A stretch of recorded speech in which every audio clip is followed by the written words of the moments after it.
Hi అండి. పావు గంటలో మంచి స్నాక్ ఐటెం అయితే ప్రిపేర్ చేసుకోవచ్చండి. బంగాళదుంపతో బోండాలు. ఇవి 3 బంగాళదుంపలు తీసుకుని ఇలా మెత్తగా ఉడికించుకుని ఒక బౌల్లో వేసుకుని రుచికి సరిపడా ఉప్పు, పసుపు, హాఫ్ స్పూన్ కారం వేసుకుని, పావు స్పూన్ జీలకర్ర పొడి, అర స్పూన్ ధనియాల పొడి, పావు స్పూన్ గరం మసాలా పౌడరు 3 వేసేసుకుని దీనిలోనే చిల్లీ ఫ్లేక్స్ కూడా వేసుకోవాలి.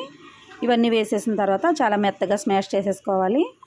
కొద్దిగా గట్టిగా ఉన్న బ్రెడ్ పీసెస్ 2 తీసుకుని అవి మిక్సీలో వేసుకుని మెత్తగా గ్రైండ్ చేసేసుకోవాలి. ఇప్పుడు స్మాష్ చేసిన బంగాళదుంపల్లో ఉల్లిపాయ ముక్కలు, పచ్చిమిరపకాయ ముక్కలు, కరివేపాకు, కొత్తిమీర ఇవన్నీ వేసేసుకుని మొత్తం అంతా బాగా కలపాలి. ఇలా బంగాళదుంపలన్నీ కూడా ఇలా మెత్తగా చేసేసిన తర్వాత ఇలా రౌండ్గా ఉండలు చుట్టేసుకోవాలి. ఈలోపు 2 స్పూన్లు కార్న్ఫ్లోర్ వేసుకుని కొద్దిగా వాటర్ వేసుకుంటూ 4 స్పూన్లు వాటర్ వేసి వాటర్లో ఈ ఉండల్ని ముంచి ఇలా బ్రెడ్ పౌడర్లో అద్ది మనం ఆయిల్లో వేసుకుని డీప్ ఫ్రై చేసుకోవడమే. సూపర్ టేస్టీగా బంగాళదుంప బోండా రెడీ.